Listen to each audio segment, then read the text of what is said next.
تأهل الفريق الأول لكرة القدم للنادي الأهلي إلى دور نصف النهائي في دوري أبطال إفريقيا بعد أن نجح الأهلي في الخروج بمباراة الرجاء في ذهاب دور الثمانية بالتعادل السلبي بدون أهداف. وكان الأهلي نجح في الفوز على استاد القاهرة في الجولة الأولى بهدفين دون مقابل ليقطع شوطا كبيرا نحو التأهل إلى نصف النهائي في دوري أبطال إفريقيا. وقدم الأهلي أداء دفاعي كبير أمام الرجاء المغربي على ملعب وسط جماهيره لتنتهي المباراة بالتعادل السلبي. وأحضر لاعبو الرجاء ركلة جزاء نجح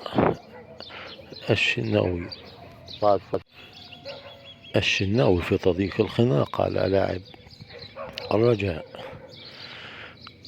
بهذا التأهل يضرب النادي الأهلي موعدا مع الترجي التونسي في المباراة المقرر إقامتها بينهما في نصف نهائي دوري أبطال إفريقيا على ملعب الترجي التونسي في أحد أيام 13 أو 14 من شهر مايو المقبل، على أن تكون مباراة العودة في القاهرة أحد أيام 19 أو 20 من نفس الشهر على استاد القاهرة الدولي.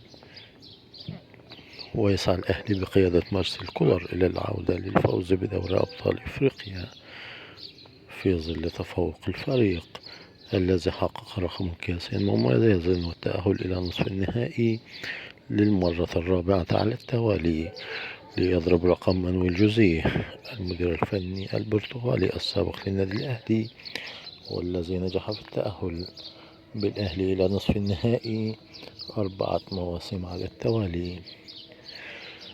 بينما تأهل الأهلي لدور نصف النهائي للمرة السادسة في آخر 7 مواسم في دوري أبطال إفريقيا. من ناحية أخرى يستعد الأهلي إلى السفر إلى الإمارات لملاقاة نادي الزمالك في مباراة السوبر المصري التي تجمع الفريقين على ملعب محمد بن زايد وسط حضور ما يقرب من 30,000 مشجع.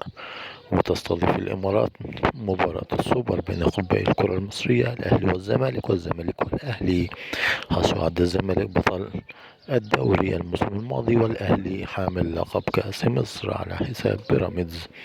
ومن المنتظر أن تشهد مباراة الزمالك والأهلي أو الأهلي والزمالك منافسة كبيرة وقوية بين الغريمين نظرا لرغبة كل منهما في تحقيق الفوز باللقب والتتويج على حساب الآخر. أعزائي المشاهدين، لا تنسوا دعمنا باللايك والشير والاشتراك في القناة. يمكنكم متابعة كافة الأخبار الرياضية والحصرية عبر موقع نيوز في اللينك المتواجد في البايو. أعزائي المشاهدين، شكرا لكم والسلام عليكم ورحمة الله وبركاته.